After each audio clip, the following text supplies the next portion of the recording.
Finally चिंदी चोरी करून थोडे थोडे पैसे वाचून आम्ही गणपतीपुळ्याला पोहोचलोय. भोरपासून रात्रीच रात्री एका मंदिरात मुक्काम घेतला. त्यानंतर आत्ता गणपतीपुळ्याला आलेलो आहे. गणपतीपुळ्याचं बीच आहे, इथं गणपतीपुळ्याचं मंदिर आहे. पाया दर्शन वगैरे झालेलं आहे. 12:30 वाजायची वाट बघतो. म्हणजे जेवायला भेटून महाप्रसादाचं आयोजन पण केलेलं आहे कुणीतरी.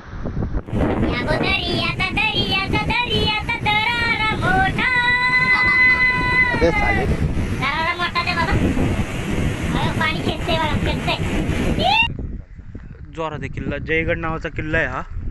जवळच आहे गणपतीपुळ्यापासून 20 किलोमीटरवर आहे. ऐतिहासिक संपत्तीची नासधूस खरंच करू नये. काय लिहू पण नाही, काय लिहू पण नाही. हो, ते उगं आपलं खराब करायचं काम. सो असा हा जयगड बघताना खूपच मजा आली. समुद्राला लागूनच असल्यामुळं व्ह्यू पण जोरात होता. आणि हे तुम्ही बघू शकताय की किती जबरदस्त व्ह्यू आहे. खूप मजा आली ह्या जयगडवर असताना. म्हणजे खूप एन्जॉय केला आहे. जयगड किल्ला पाहून आम्ही निघालो वेळणेश्वरकडे फेरीबोटनं. फेरीबोटमध्ये आलेलो आहे. आमचे ड्रायव्हर आहेत आणि इथं गाडी लागलेली आहे. दोन ड्रायव्हर आणि एक पर्सन एक्स्ट्रा आहे. या हिशोबाने ॲक्शनमध्ये हल्ली गाडी आली. आपल्या या फेरीबोटचा प्रवास हा इथनं जयगडपासून सुरू होतो आणि तो पाडावे या गावात समोरच आहे, जवळच आहे, तिथनं संपतो.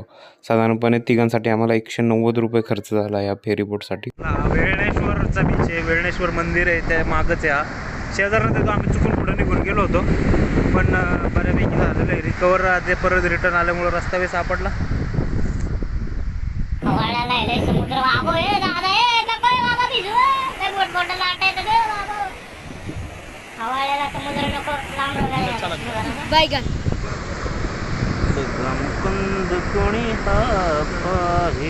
अयो, सूर्याच्या एकदम जवळ आलो की मी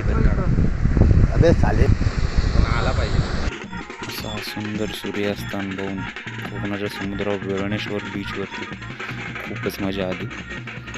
मित्रांनो, तुम्हाला व्हिडिओ आवडला असेल तर नक्की लाईक करा, सबस्क्राईब करा. भेटूयात आपण ह्याच जर्नीच्या पुढच्या पार्टमध्ये. Stay tune. धन्यवाद.